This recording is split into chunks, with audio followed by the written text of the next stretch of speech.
Hey, it's Conrad Thompson. Thanks for checking out the podcast here on YouTube. Be sure to hit the subscribe button and the notifications bell. You'll get a notice anytime we upload some new content. And when I'm not asking Bruce, hey, how big was Batista's? Well, you know. One of the things I like to do is help people save money.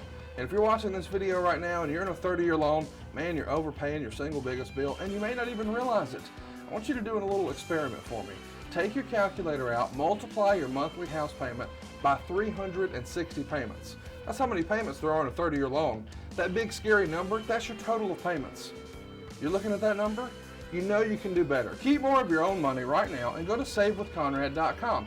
Or maybe you've got credit card debt. Man, it's not a matter of if I can save you money with that.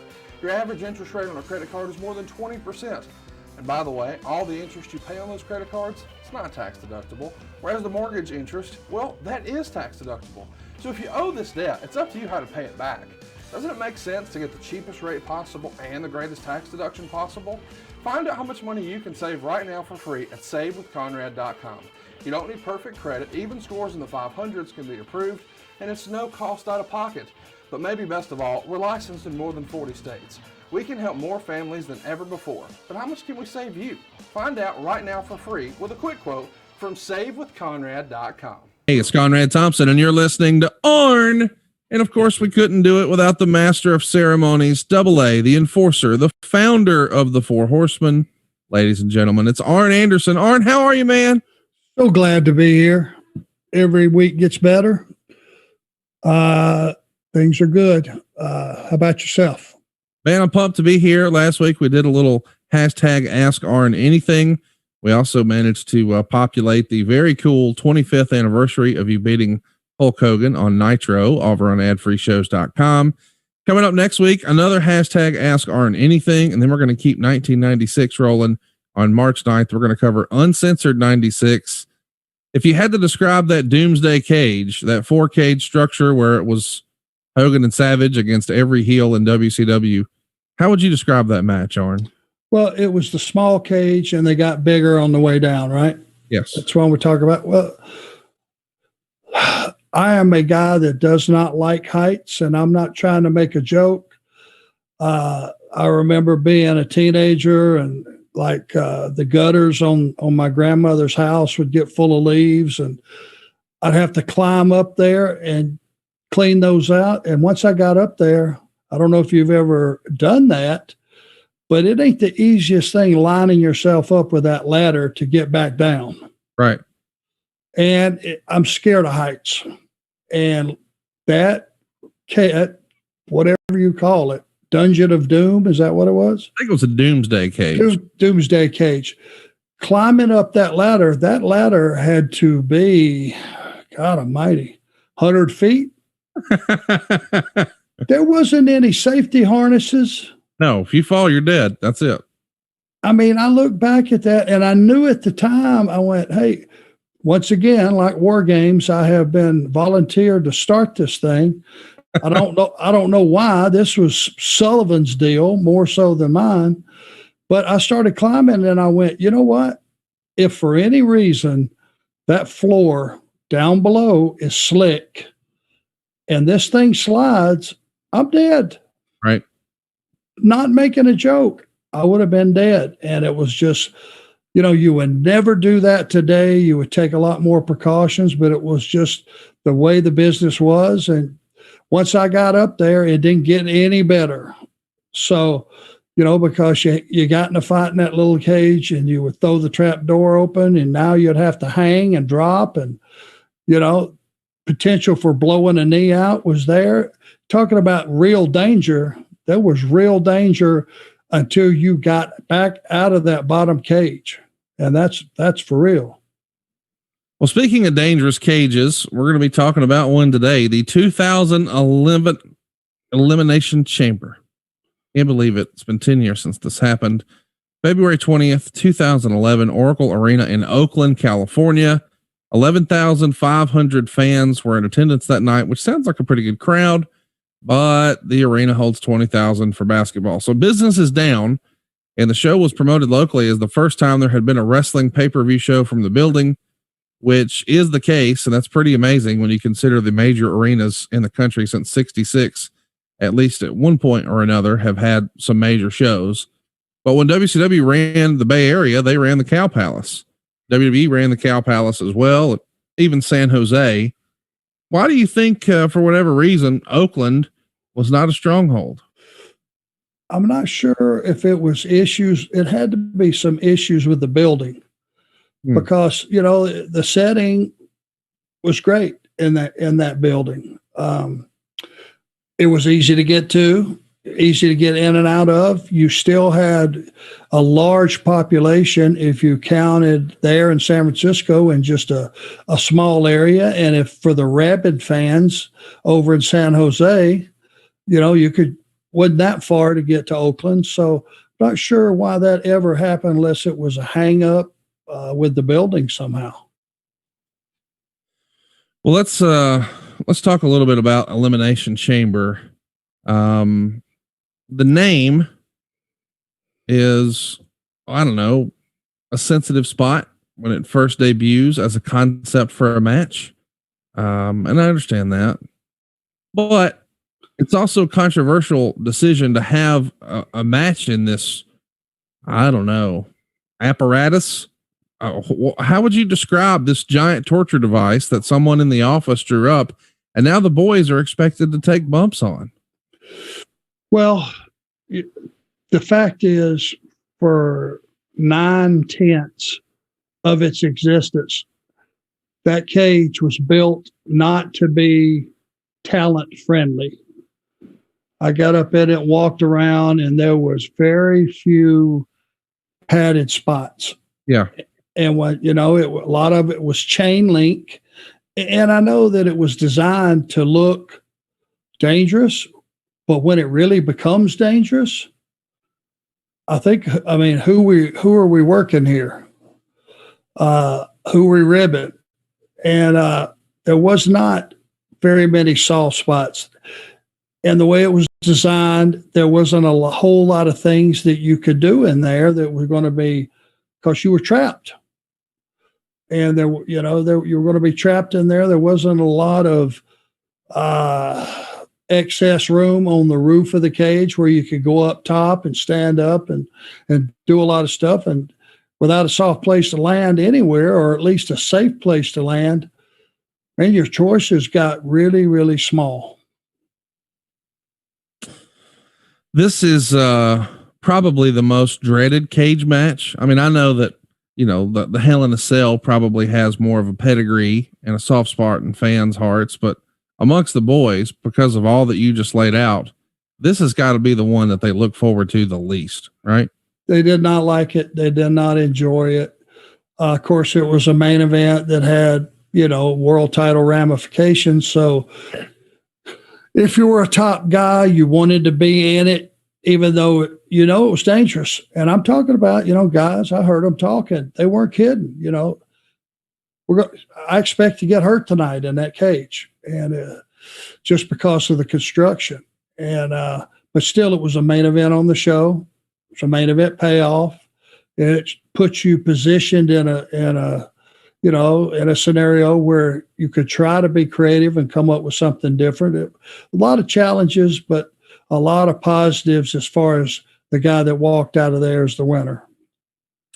Let's also mention, this is a phenomenal show. And I think if you're looking for an old show to go back and watch this week, if you're still social distancing and staying home and all that, and got some extra free time, throw this one on, because this is an underrated show, and we're going to get into that. But you've got 2 chamber matches here, one for the SmackDown Heavyweight Championship, one for the number 1 contender spot for Raw, where the winner is going to be in the title match at WrestleMania 27. Jerry Lawler's got a title shot here. Yes, Jerry Lawler. And this show does pretty decent, I guess. 212,000 buys on pay-per-view. That's way down from the year prior, 287,000 buys. But still, 200,000 buys, you're still very profitable. Let's talk about some news and notes as we head into this show. The Observer would note that the plan for the former Mystico is to bring him right to the main roster, as opposed to having him spend time in FCW learning the American style and English. Dave would say, I'm really surprised by this. The idea is that it costs so much to get him that they need to make him a valuable player as soon as possible. Whether this is short-sighted thinking or not will be viewed in hindsight. My impression is that he will have a new name and a newly designed mask, and that they want to make sure the Mexican Americans and Mexicans know it is the former Mystico under the mask. I don't know that this is related to Mystico, but timing wise, I would bet it is, as Jim Ross announced they would be a major groundbreaking WWE news event on February 24th in Mexico City, open to the public. This is a big deal. Mystico is regarded as the best wrestler in the entire country of Mexico. They think he's going to be the next Rey Mysterio. And we know that it's not going to go exactly as planned. I think most of our listeners probably remember him as Sin Cara. And I don't know. It was a miss. Why do you think it was? Well, because they didn't ask anybody in America who we thought was the best Mexican wrestler in the world. Right. This guy came in with all this hype, and here it was one of those times that it was discussed and true. You need a Mexican star if you're going to run Mexico. Sure. Or Spanish countries. Yeah. Rey Mysterio was that guy. And you don't replace Rey. There's nobody coming along. I hadn't seen anybody to this day that's going to eclipse Rey Mysterio and all that he's accomplished. But sitting in the genius office, I'm sure the conversation went like this. Okay, Rey's been hurt a couple times. You know, he's too little anyway, even though he had proved it don't mean a damn thing how big he is. You know, we got to get another Mexican star in here. You know, who you got? What do you got? Well, this guy didn't show me anything. Not a damn thing. He had a bad attitude. Really? If he spoke English, he acted like he didn't. Now, we're not talking about Hunico, that guy. We're talking about the original Sin Cara. Yes. Yeah. And he was one of those guys that flat brought just the Mexican style. That's what he brought to our product. Our product was not ready for that lack of contact, lack of selling, all those things, just the whirly-bird stuff that had no psychology behind it. And I don't know, I like Rey Mysterio because of several reasons.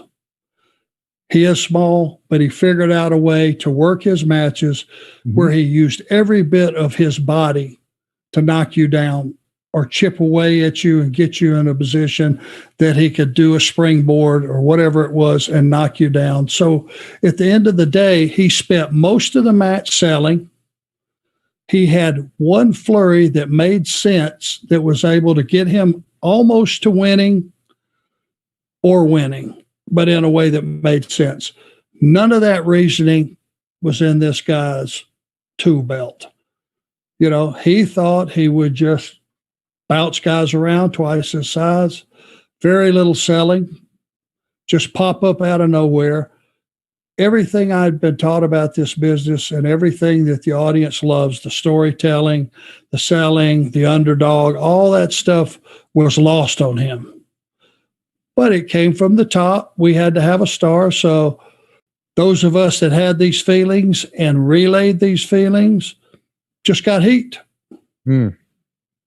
Just like everything else. When you point out the obvious to the brain trust, some places, they don't like the fact that once they hear it, they go, you know, that he's right. It's right. He's slapping me in the face with it. And I don't like it. I don't like the fact that he's slapping me in the face with it. When all you're doing is pointing out the obvious. And he was one of those guys. And a funny story, we were over in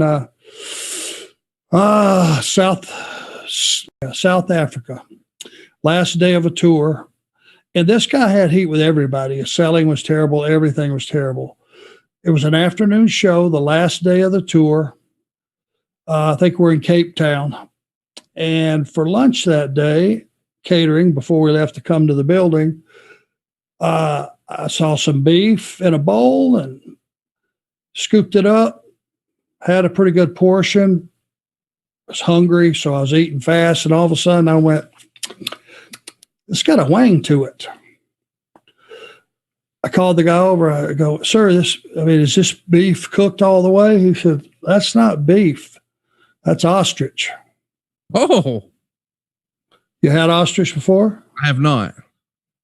Well, that will, unless it was just me being a Southern boy who eats chicken and beef and pork chops, I got sick as a dog. And you talking about food poisoning? I mean, sick. And I'll get to the point pretty quickly here. It's not about me being sick. It's about the fact that this guy was booked with Cody. Oh, Cody was one of the young guys that was trying to make his way in the business, and this dipshit made it difficult. And this is in previous matches, every way he possibly could. And Cody wasn't advanced enough, I thought, to be able to deal with this guy who's not selling his stuff, that's just wanting to pop up and run high spots and all the bullshit. Well, now I can't even go to the curtain to watch the matches. I'm laying on a trainer's table with those hot pads on me, shaking, shivering, puking in a trash can, running back and forth to the toilet. I mean, ostrich sick. I got a really nice pair of white ostrich boots. Never occurred to me to eat them. You know what I'm saying? I mean, the shits. So I'm getting reports from the extra referee, and he went, I told Cody, I said, go, kid, it's the last day of the tour. Go out there and show him what we do. And I'm getting reports, and Cody beat the piss out of this guy and made him fight him. And all the high spots went away, and it turned into a real good scuffle. And I guess it was the best match that guy had to that point, and one of the best matches Cody had, but it was about a half-ass shoot. I missed every bit of it because we had to go straight to the airport, get on a plane, and fly 13 hours to Atlanta. Sick as a dog. But again, the only good match this guy, because he was gone after that pretty quickly. It's the only decent match he must have ever had with our company, and I don't remember seeing it because I didn't see it. In that era, were you guys recording house show matches just to review them later? No. Man, I wish there was footage of that. That would have been great to see. Yeah, I mean, that didn't happen until much later. Well, we know that Mystico is not long for this world. Let's also talk about something else that's not long for this world. The Chaperone. It did so little in its opening weekend of its theatrical release that the box office charts didn't even list it. Sort of like they did with Knucklehead. Meltzer would say they didn't expect to make money on theatrical releases and only do a few markets just to try and position it as something other than a straight to DVD release. Arn, what's your favorite movie from WWE Studios? I watch shows because I love show, and it was entertaining. It wasn't going to win any Oscars. I thought Kane did a really good job on See No Evil. I think it was. Yep. As far as being a monster. Again, like everything else, and it almost seems like a cop-out. I didn't have any free time to be watching movies. And that's folks out there. It's not a cop-out. It wasn't me being lazy. When you got a day and a half to 2.5 days home twice a month, watching WWE straight to video movies was not my idea of the way to spend the limited time I had. I'm sorry, no disrespect to the boys, but that's the way it was. So I didn't watch a lot of them. I'm surprised you could name one of them. Not many people can.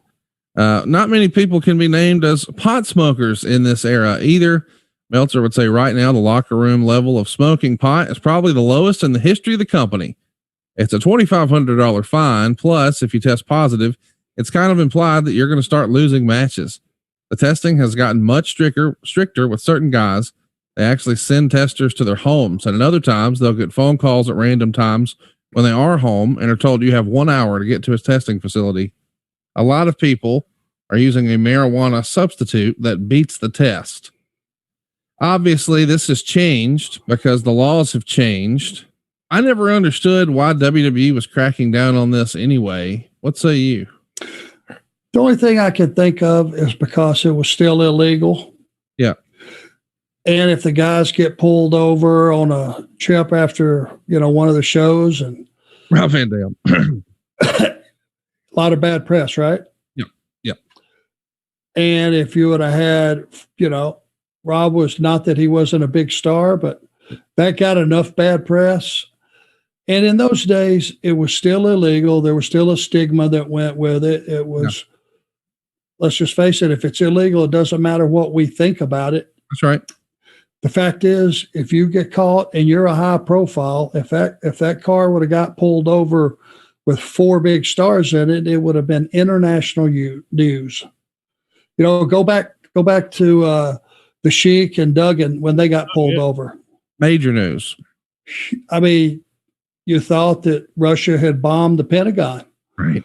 It was big news. And, pot smokers and pot smoking for me has always been, I never looked at it as a big deal. And for guys that are in a situation beating their body up the way it is, I looked at it like drinking a 12-pack after, a show to relax you where you can sleep, or drinking some whiskey, or if you want to burn a joint. Never bothered me, because it is what it is. It's a very mild drug that, you can control it. It doesn't take over your life and, commit you to being addicted to it, that you got to have it every minute of every day. That's my observation. It was just for, a way for guys to relax after they went out and beat their body half to death. So, I never understood it, but I think, the office up there, and I get it, they don't want any negative press. We already get enough flack just being wrestlers and in the wrestling industry, because a lot of people don't understand, what it is evolved to. It's cleaned itself way up. But in those days, that was the big no-no. No pot. Well, the big new thing was a bus. Meltzer, right? A lot of the top stars who are making big money, like Big Show, Undertaker, Triple H, Cena, Edge, and Mysterio, are traveling in tour buses like rock bands travel in.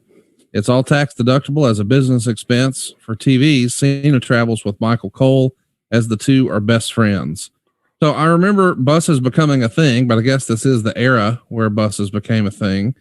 But the thing that jumps out here to me, Cena's traveling buddy was Michael Cole. Couldn't have called that. I think the time frames are a little, Cena was, one of the guys that got a bus first, wasn't he?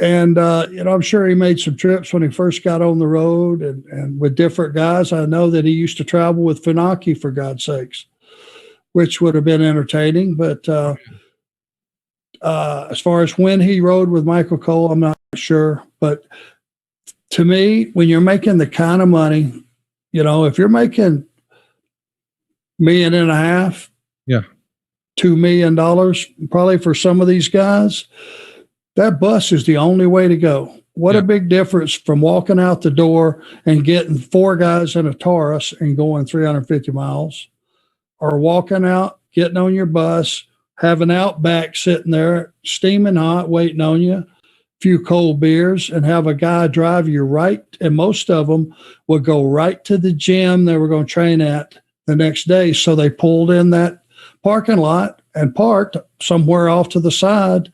Wake up, you're already at the gym. Wow. How sweet is that as far as making your life a lot easier? Hard to beat. And it was 100% tax write-off. You write off every dime of it. It's a smart business thing to do anyway. I always believed, I never had any bus or anything like that, but I always slept in a Marriott. I had a nice rent-a-car. I invested a few bucks in my own sanity. And a lot of guys couldn't figure that out. There was 4 of them in a small car that for another $10 a day, they could have got a luxury car with some leg room. and they would go to the Red Roof. No knocking the Red Roof, but hey, let's face it ain't the Marriott. Right. With the Marriott, you know what you got. You got a clean room. You know you're going to have room service the next morning. Some of them had nice little gyms in there that you could train. One-stop shopping. It was usually in a good, safe area of town. You know, a lot of pluses. That was my bus. But a lot of the guys that, you know, were making a whole hell of a lot more than me made the right choice. Got them a bus. Let's talk about one of those guys who made a bunch. Dwayne Johnson, reviving his character The Rock, made his first live appearance as a WWE performer at a live TV event. It was the February 14th Raw. This is his first appearance since his contract expired at the end of 2004, so it's a big deal. He's 38 years old, and Meltzer would write, as expected, he was revealed to be the mystery guest host for WrestleMania. He came out in the final segment of the show and cut about a 20-minute promo, delivering every single catchphrase in some form or another, and tore the roof off of the Honda Center in Anaheim. Johnson was calling himself the most electrifying man in all of entertainment and teasing confrontations with both John Cena and The Miz. The crowd didn't know how to take the tease of Cena's confrontation and bad-mouthing Cena, and in fact, there were some boos. Probably the vast majority of the audience had no idea of Cena a few years ago, knocking Johnson for never returning. Johnson claimed he wasn't there because of the money. He wasn't there to promote a movie, and he made fun of Cena's bad movies as a receipt from the 2008 moment when he inducted his father and grandfather in the Hall of Fame. But he did note that he did Doom, and well, that was a bad movie too. Johnson says, "I'm never leaving again." And Meltzer would say this is an interesting career decision because for years he had phased out the name The Rock, going just by Dwayne Johnson in the movies. And he did well as a kid star, but in returning to the action genre, he bought the name The Rock back. And it's been part of him trying to maybe reconnect with the wrestling audience. Since 2009, he had been saying he was interested in returning for a Raw, but he wanted to do something with great impact. With WrestleMania needing a celebrity lure because it was missing the special spark, Rock was the guy. So chat me up. You were around when Rock was hot and on top before. When he comes back, this had to be a happening because when he comes back, he's not just coming back as a former top guy. He's coming back as the biggest star in the world, right? Absolutely. And that has only grown and prospered. And it's on the responsibility of people watching. When he says he's never leaving again, this guy's not telling you he's going to be on Raw every week. Right. He's going to tell you that he knows now that he lost some of his audience because wrestling fans are awesome, man. They are very, very loyal. But when they really figure out, and you've been gone 5 or 6 or 7 weeks, that you're really gone, they find somebody else to pull for. And what would you expect them to do? Rock, after he left and he pursued his acting career, he was gone for a very long time. And when he said, "Hey, I'm not leaving again," he meant, guys, I'm going to be popping back in periodically. I would be very, very surprised if I'm wrong on that deal. He didn't mean I'll be here every Monday and I'll be there for SmackDown on Tuesday. But he already had established himself in Hollywood. It made him a bigger star, and he was just so good on that mic. It's like he had never missed a beat. He is one of those guys that can go out there and literally for 10, 12, 14 minutes, because of his delivery and intelligence and just his personality, he can entertain an audience for that long. And it's amazing. All time, as far as talkers in the business, take yourself off the list. Who's up there? Who's on your Mount Rushmore of promo guys? Well, I mean, how can you not put that guy there? He's there, but who's joining him, do you think? Well, I think if you're talking about connecting with the audience, you got to put Austin there, right? Sure. How can you not put Rick? Yep. Now there's that next place, you know, where it gets a little bit, you know, gray. I like the Jake the Snake Roberts when he was evil. Oh yeah, it was hard to beat. Evil Jake with the snake, and he just had that low voice. And when he talked, he pulled you in because it was the tone of his voice. Different. Sucked you in. Totally different. And I'm sure there's a lot of people. How do you not put Dusty Rhodes on that list? You know, it's all a matter of opinion. You know, I mean, if you said Terry Funk or Hulk Hogan or Dusty Rhodes, we could go on and on and on. But clearly, The Rock is on that short list of great promo guys. Yeah, I mean, he has to be. And, you know, before we, you know, get off of The Rock, you and I have talked, and I am 100%, you know, shooting with this like I know you are. We meet a lot of people in life and your business, Conrad, and, you know, and my business, and just in different places. You meet a lot of people. Yeah. And we've always treated, I think we agree on certain people, the way they treat us. Yeah, of course. It's reciprocal. Just because a guy's not popular with 3/4 of the locker room, if he's been nice to me and polite to me and, you know, receptive to me, hey, I like the guy. Yeah. Because that's what I base it on. So before WCW was bought, The Rock had already flamed up. I mean, he was red hot, but it was before the company had been bought. I was walking through Pittsburgh Airport early one morning. We had done a show there the night before, and it was empty. I mean, just empty. So I don't know if you know about Pittsburgh, but it's pretty spread out. Yep. Places to eat are spread out. But I had found a place there where, you know, I'd bellied up to the bar and was placing an order, but there was nobody around. And all of a sudden, I hear Enforcer. And I turn around, and it's Rock. I'd never met Rock. He just said, you know, you got just a moment? I said, well, yeah.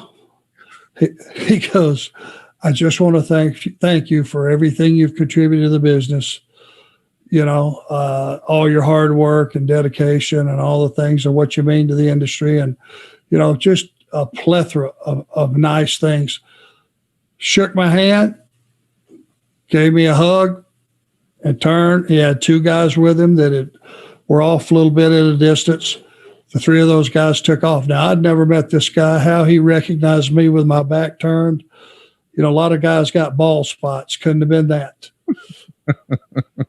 But it's just one of those things to where I could count on one hand times I've been treated that respectfully, and that was one of them. And it just floored me. And he didn't have to do that. He could have just kept walking, you know, and we would have never even made eye contact. But that's kind of the guy he is. He's just a classy, respectful, talented guy that I, for one, am tickled to death for all of his success. Absolutely. Couldn't happen to a nicer guy and a bigger professional. And all my dealings with him, as few as they were with WWE in a wrestling capacity, because that was way above my pay grade. I mean, he had his own, I think Bryan Gewirtz was his writer. He had his own producer, and, you know, it went all the way to the top. Vince, I think, did some of Rock's producing. But that's the guy he is. Well, here's how he recognized you. I mean, when you look over and you see 250 pounds of country bulk on a bar stool, it kind of stands out. Cultured bulk. You said country bulk back. I never said country. Cultured bulk. Well, I'm going to play it for you because Tony and I howled with laughter. We loved it, and we're going to start selling T-shirts. Tony who? Giovanto. Never said country. Cultured bulk. Are you denying that you're country? No, I'm country. And had I mumbled that maybe, and you just misheard it, you're going to have to pull it up, play it loud, dissect it. We're going to break it down like the JFK film. Here we go, though. Let's talk about this segment with The Rock. Apparently, it was originally proposed to call the segment Leave It to Bieber and tease to the public that Justin Bieber might actually be revealed to be the guest host.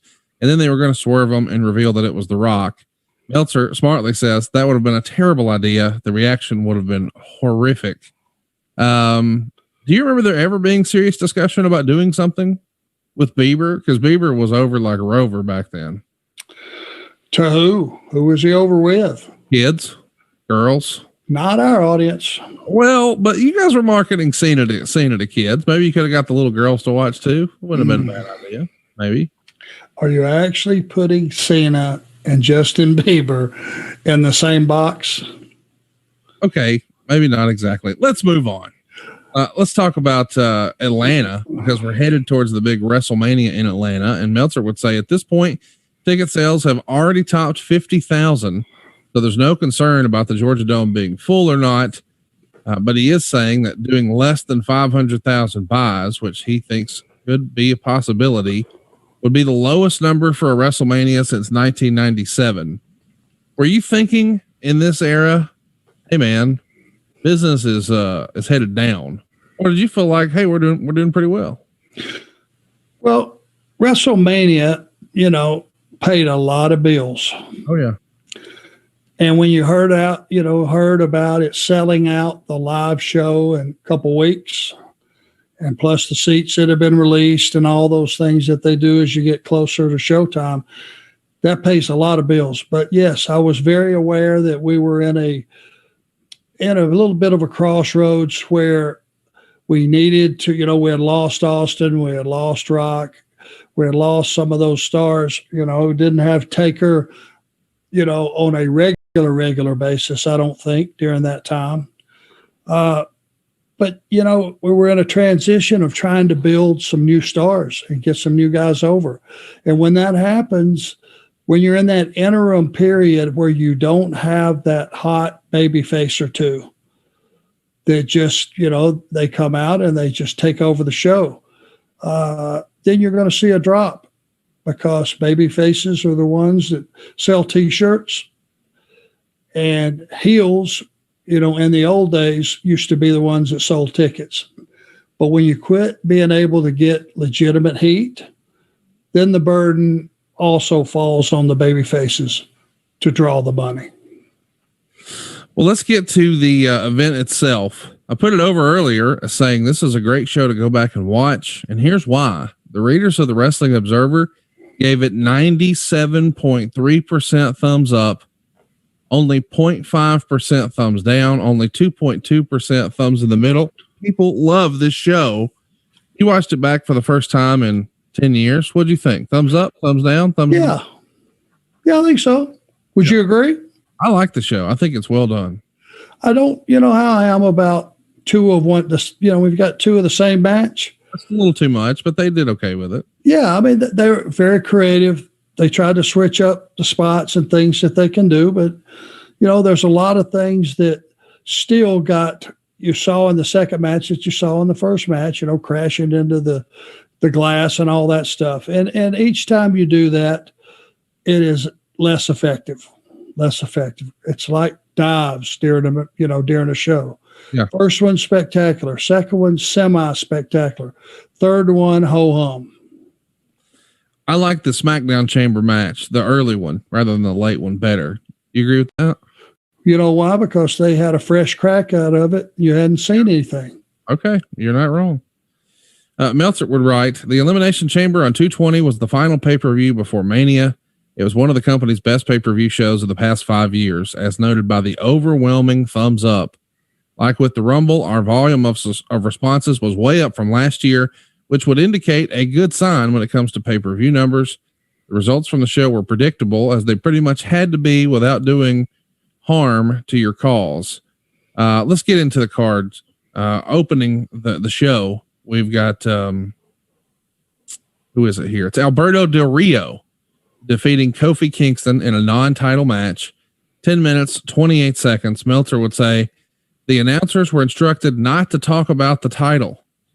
Del Rio mostly worked over Kingston's back, including tackling Kingston on the apron and driving him into the post and then into the ring steps. And the crowd starts going crazy for Del Rio, but they didn't boo Kingston. Ultimately, Kingston's going to struggle to block the armbar, and then eventually He's going to tap out 3 1/4 stars. It's a little weird to go back and think in this era, a lot of people thought Alberto Del Rio was going to be the next big thing, and Kofi Kingston was almost a placeholder. Now Kofi Kingston has wound up having a much bigger and better career. What do you think watching this one back for the first time in 10 years? Well, yeah, I mean, Alberto was doing well. He was progressing, and he was new and fresh, handsome guy, and he brought some stuff to the table from that Mexican style. But he also did some rough stuff. Kofi, was, that slow burn, that slow build, starting to get over a little bit along. And he did so many good things, that people enjoyed. He really started to get over. And this was all happening during that time. Let's talk about the dark match. I kind of glossed over that. I shouldn't have. The United States champion, Daniel Bryan, is the dark match. He gets a win over Ted Dibiase. Can you imagine? In 3 years, this guy's going to be winning everything at WrestleMania. And here he is on a pay-per-view as U.S. champ, not even on the main card. The office just didn't know what they had in Daniel Bryan at the time, did they? They wouldn't trust anybody else's opinion or believe what they saw. It was still too small, too bland. Sometimes, you can't see the trees for the forest, as the saying goes. This was one of those major situations. Let's talk about the first Elimination Chamber. This was my favorite of the two. It's the SmackDown one. Edge is in there, and he's going to retain the world title. 31 minutes and 28 seconds. He beats Kane, Drew McIntyre, Rey Mysterio, Wade Barrett, and Big Show. Meltzer would say Dolph Ziggler had been advertised all along, but they did the storyline where he was fired. So Teddy Long came out and announced that Big Show was the replacement, even though Show lost to Wade in qualifying. But Meltzer still dug it. He says this was an excellent match, the best match so far in WWE in 2011. He gave it 4 1/4 stars and said it was one of the better chamber matches in history. And he even said the last several minutes where it was down to just Edge and Mysterio was awesome. They're pulling out all the stops here, a lot of talented guys, but it's interesting to look at this lineup. Edge is back now in WWE in present day. Kane just popped back in for the Rumble. Of course, he's a full-time mayor. Rey Mysterio is still here chugging along, doing his thing. I don't know exactly the contractual status of Big Show outside of an occasional appearance here and there. Wade Barrett is, I don't think, doing anything in ring, but he's tiptoeing back in. And Drew McIntyre is the top guy. But I don't know that anybody necessarily saw that for Drew here, besides maybe Vince McMahon. So even though we're easy to say, oh man, they didn't see anything in Daniel Bryan, he at least did see it in Drew. It took a while for us to maybe be fully realized, but I dig this talent mix, and I don't know why, but the match just really worked. What'd you think about it? Well, you know why? Because everybody in that thing, when a new guy came out of that pod, the guys knew their job. Feed him. Give him a comeback. Make that pod opening be spectacular. And, Drew was the chosen one. Vince gave him that moniker, early on. And Wade Barrett was one of those guys that was talented. He could talk. He was big. He could work. And they knew what their job was, and all the other guys knew we got to make the new guys, but the new guys have to know their position and go in and bust their hump. They're in a main event match, and everybody did their job. I think when Show came down, Show doesn't get the credit that he should. For a guy that size, he was very unselfish in making guys. Matter of fact, he would want to go so far as to do things that giants don't do. Right. And I had to reel him in many times. He'll tell you that, because you never get a second chance to be a giant. Kane is Kane. But when it got down to Edge and Rey, I think everyone knew Edge was beatable. Certainly Rey on any given day could get beat. So it made it interesting. You could not call who was going to go over in that match. That made it interesting. After the match, Del Rio hits the ring and puts Edge in the armbar, and then Christian returns and makes the save. He gets the usual big reaction for a surprise run-in. And Meltzer would say, unlike most angles of this type that are used to explain surgeries and then long forgotten when it should be a payoff, they did bring up the storyline that it was actually Del Rio's armbar that led to Christian's surgery. The referees pull Christian off, but he breaks free and lays out Del Rio with the kill switch. So it's pretty nice to see a nice little post-match angle here and a cool return for Christian, which we just saw at the Royal Rumble. Are you surprised to see Christian back in the ring in 2021? Not really. I mean, and as he showed, he can still go. Yeah.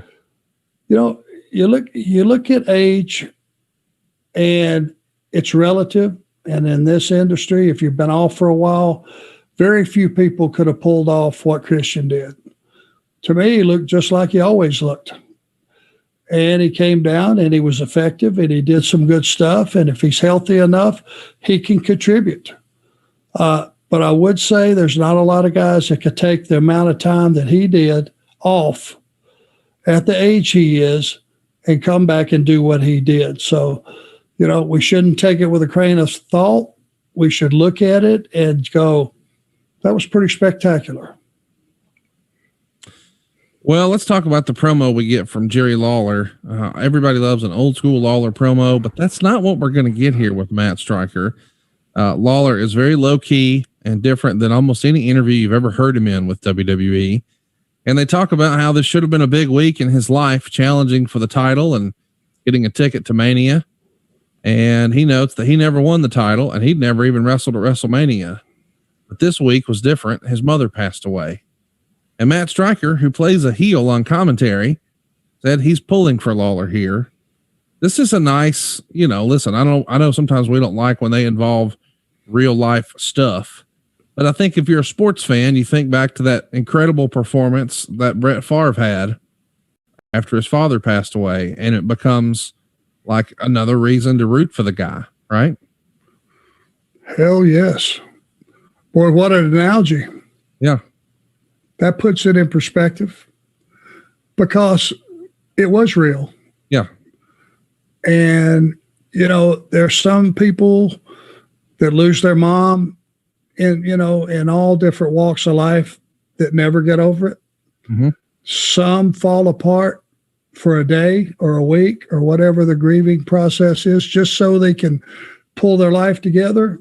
And some use it as motivation. And I think the King became Jerry Lawler, the son, and made that real for every one of us out there watching it. And his whole tone and everything changed.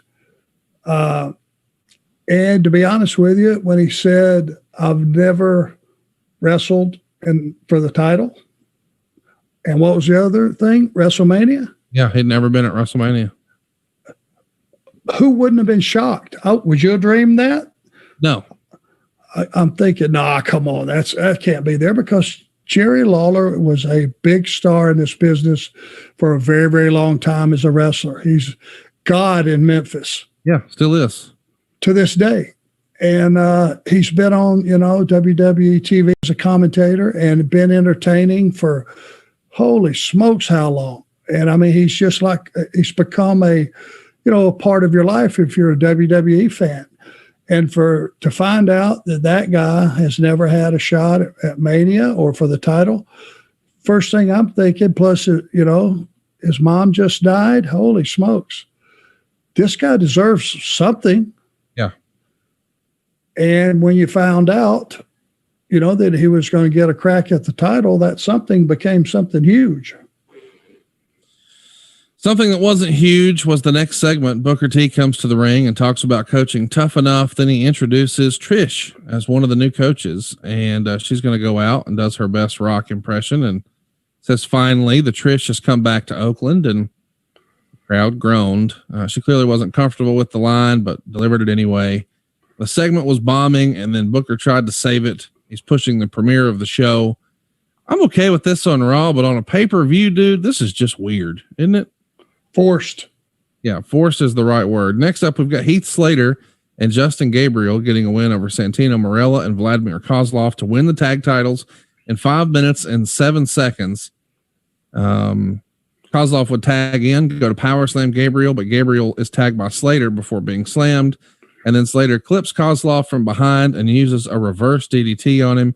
He tags in Gabriel, who gets the pin after a 450. Star and a quarter. Boy, no disrespect to these performers, but there's a spot for the tag titles, but not for the U.S. champion of Daniel Bryan versus Ted Dibiase. Again, it just shows you, man, they just didn't have any confidence in Daniel Bryan. Interesting cast and crew here. Vladimir Kozlov, I think you and I have talked about a little bit before how the office stopped and started and cut his water off. Santino Morella, though, a legit badass in real life, became one of the great comedy figures, and I have a feeling that he tickled you. It is. I love Santino. And it was a ha-ha deal. You know, they didn't need the titles. They didn't need to be associated with the titles. Yeah.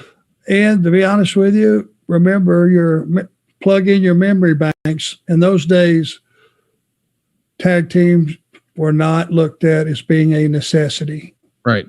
Anything but. That's 4 sets of trans. That's all it was. And they weren't being pushed. It was just like a novelty. It was like the 24/7 title is right now. What does it really mean? Nothing. Zero. No disrespect. Truth. Truth's an entertaining son of a gun. Great guy. Doug Flutie had it last. I don't know. By the time this airs, who knows? But yeah. By now, Doug Flutie's grandmother's probably the champion. Who knows? We've talked a little bit about Justin Gabriel. Of course, he's PJ Black with Ring of Honor these days. And our man Heath Slater is now over on Impact Wrestling. He's rehabbing a little bit of an injury, but he'll be back. I wanted to talk a little bit about Heath here, though, because I read something the other day on social that I thought, man, I gotta ask Arn about that.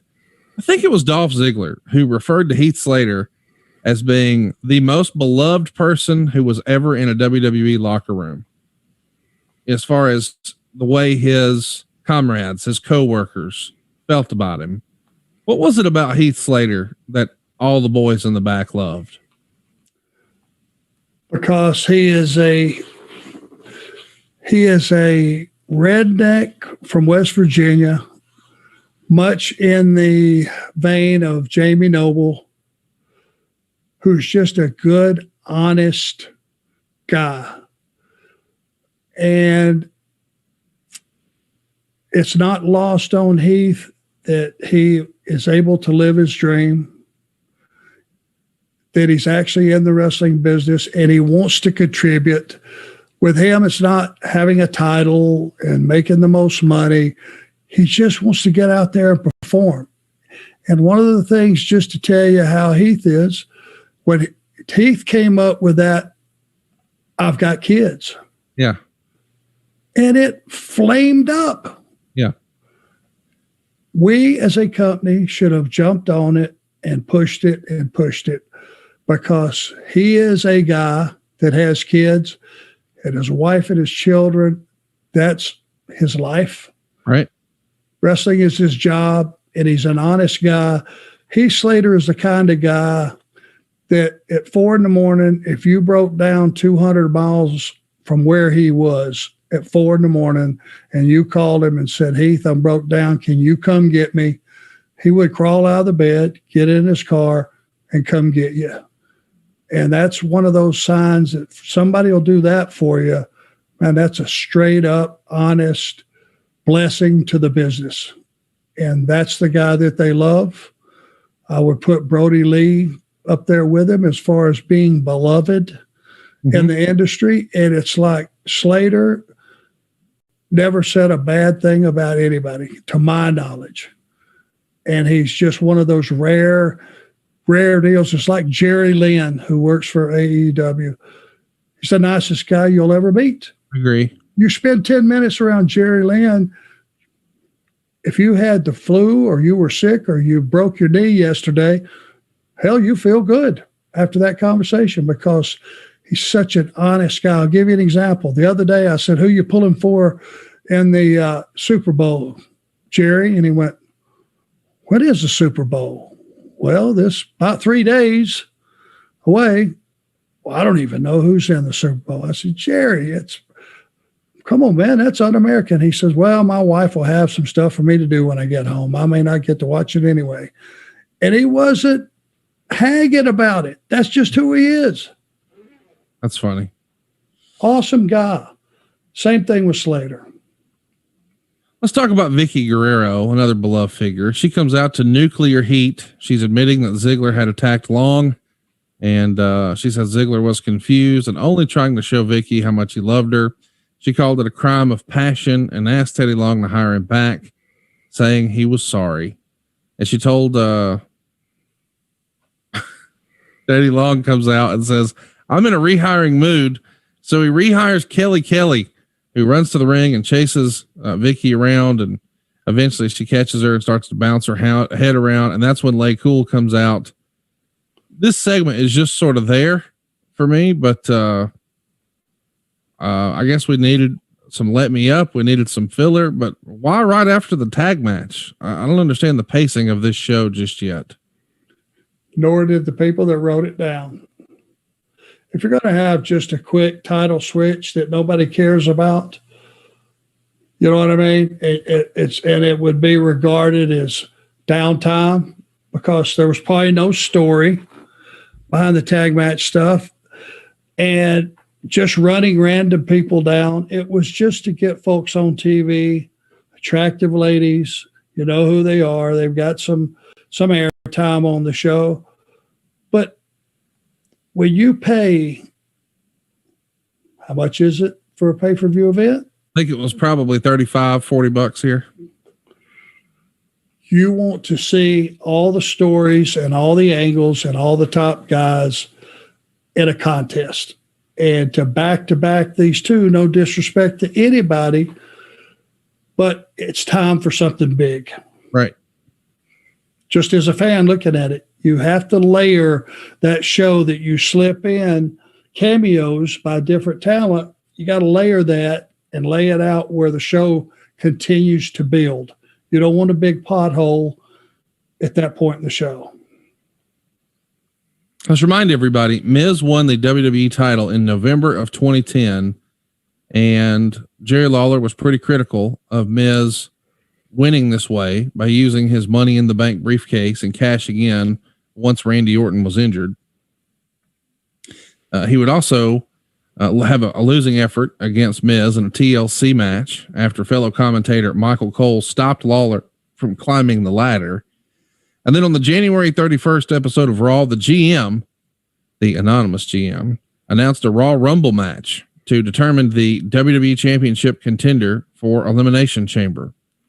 And the losing participants will all be thrown into the chamber to decide who gets a title shot at WrestleMania, but the winner gets a title shot at Elimination Chamber. So the match has CM Punk, Randy Orton, King Sheamus, John Morrison, John Cena, R-Truth, and Jerry Lawler. In a freaking awesome moment, Lawler last eliminated Sheamus to win the Battle Royal, and I'll be damned, he's got a title match here at the Elimination Chamber. As we talked about earlier in the week, his mom legitimately passed away. So of all the times in history, he would normally just take off. But here, he's not. He's here to wrestle for the World Championship. Miz gets the win, 12 minutes and 7 seconds. He retains. The whole place is standing. A legit standing ovation as Lawler comes out. And this is a fun, old school match. It got 3.5 stars. Meltzer would say Lawler tried for a pile driver, but Miz escaped. They went for a series of cradles until Miz kicked Lawler in the head and then used the skull-crushing finale for the pin.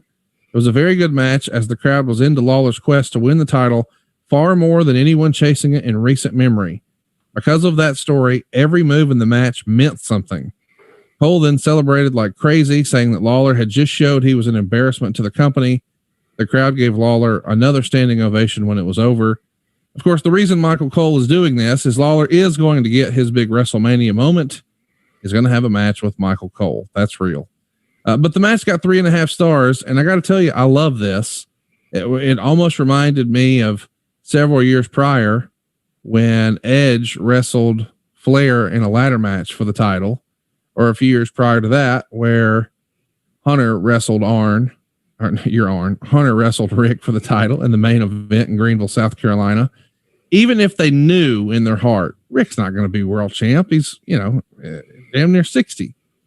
They still believed in that moment, and they believed in Jerry Lawler right here. And I think this is an example of when wrestling is not just good, but when wrestling is great. When you suspend all disbelief and you're lost in the story and you're like, he's going to do it. He's going to do it. And you shouldn't be that excited, but boy, it sure is fun to have that almost childlike excitement about a match again, isn't it? You know the answer. It's what we do. Yes. It's what sells tickets.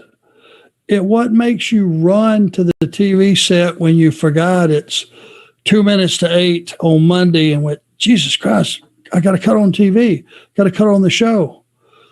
For whatever company it was, it's what keeps bringing them back. Absolutely. And you're right. And if you don't have a story and a reason for everything happening, and what you saw was what they were cheering was the decades of entertainment that Jerry Lawler had given them. And it wasn't as important that he won and became world champion as him getting his due and giving a good accounting for himself. And making it competitive enough that like you said, he's going to do this. He's going to do the unthinkable.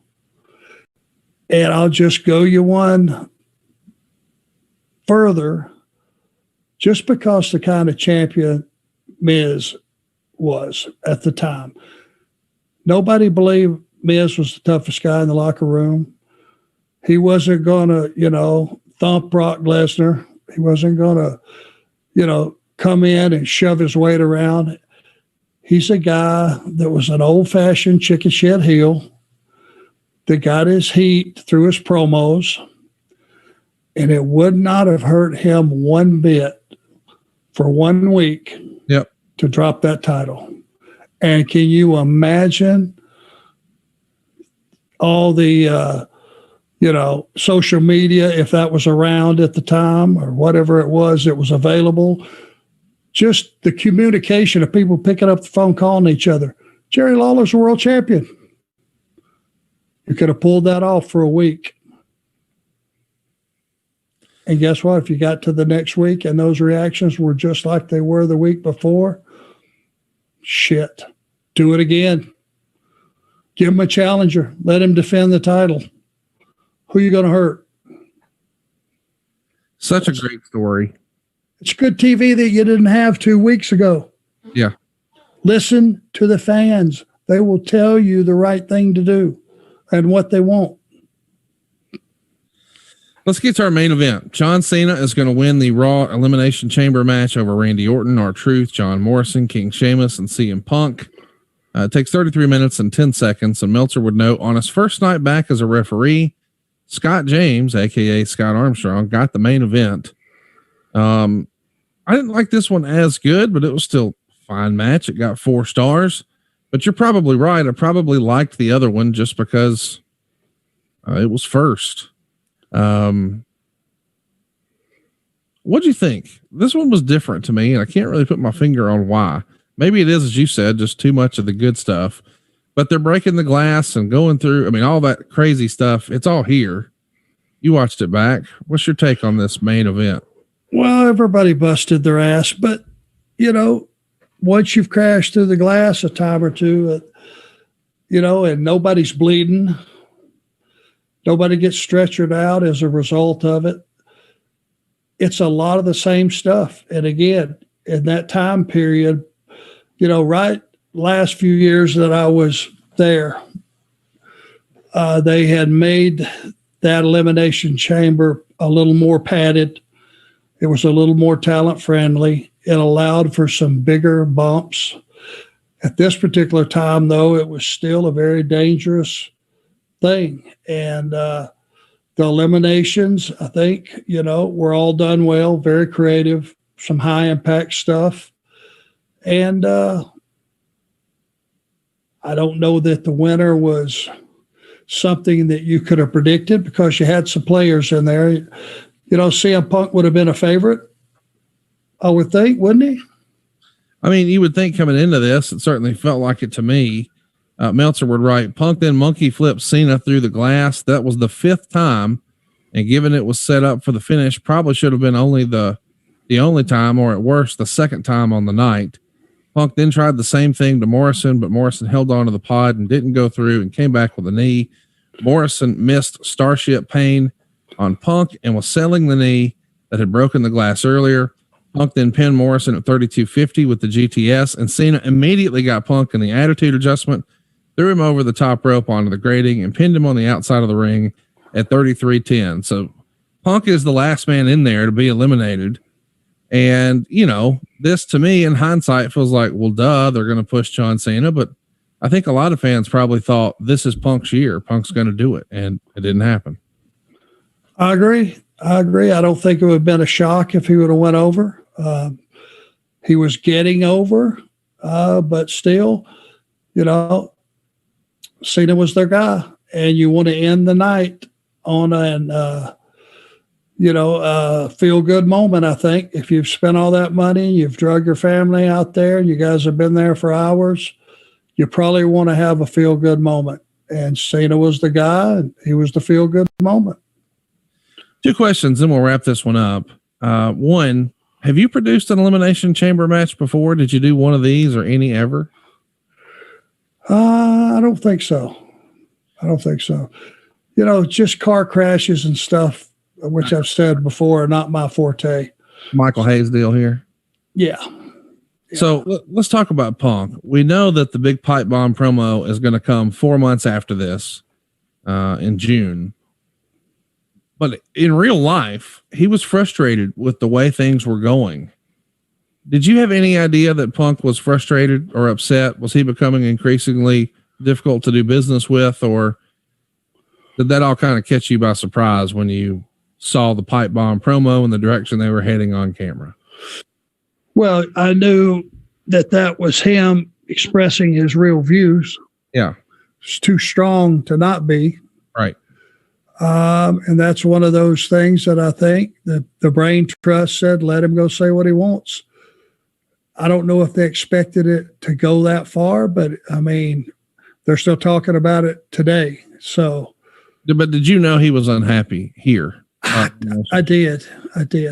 I know he was dinged up and he was working hurt, and that bothered him some too. You know, he needed to get well. I know he wasn't happy for a number of reasons, but it was never one of those things, Conrad, where I sat down beside him and said, okay, what's bugging you? Right. I would just go by, see that he wasn't joking. He wasn't stretching out. He wasn't kidding around or anything like that. He would just kind of be wherever he was, kind of to himself. And I'd just ask him, everything, you all right? He'd go, I guess. And I wouldn't question it. That's a guy's personal space. If he wants to let me in, he would have said, hey, sit down, let me ask you something. But I knew something was going on because he was positioned well on the cards, right? Well, I think his frustration probably is he wanted to be, and Lord, I don't really know him, but I think we've read enough and heard enough that he wanted to be the top guy. He wanted to main event WrestleMania. Of course you did. When you main event WrestleMania, you're the top guy. And instead, that honor goes to The Miz.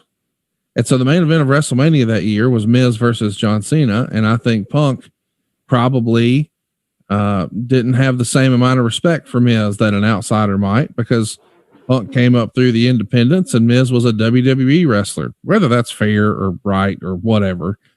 But still, he was probably a little upset that he's 6th on the card working with Randy Orton and Miz is in the main event with the world title. Would you say that's a fair assessment of how he was feeling at the time? I would say there's a lot of talent at that WrestleMania that were pissed that Miz was in that spot. Yeah. And when being in the match with Randy Orton is looked at as being mid-card. Yeah, that's he's pretty freaking stout. Yeah. And I mean, at any time and under any circumstances. To look at that as being a less than tells you something's going on in, somebody's mind. That during that period, it was like, I don't know. There was a lot of animosity around, and a lot of people, that were trying to get over and move up in position. And when Miz was wrestling Cena, I just know that there were a lot of guys that felt like they had been in that spot, should have been in that spot. And if you didn't want to be in that spot, something's wrong with you. So I remember there was some tension here and there. Want to remind everybody, we are going to be covering that WrestleMania. It's going to come your way on April 6th. So right before we watch this year's WrestleMania, we'll get to go back and revisit WrestleMania 27 from Atlanta.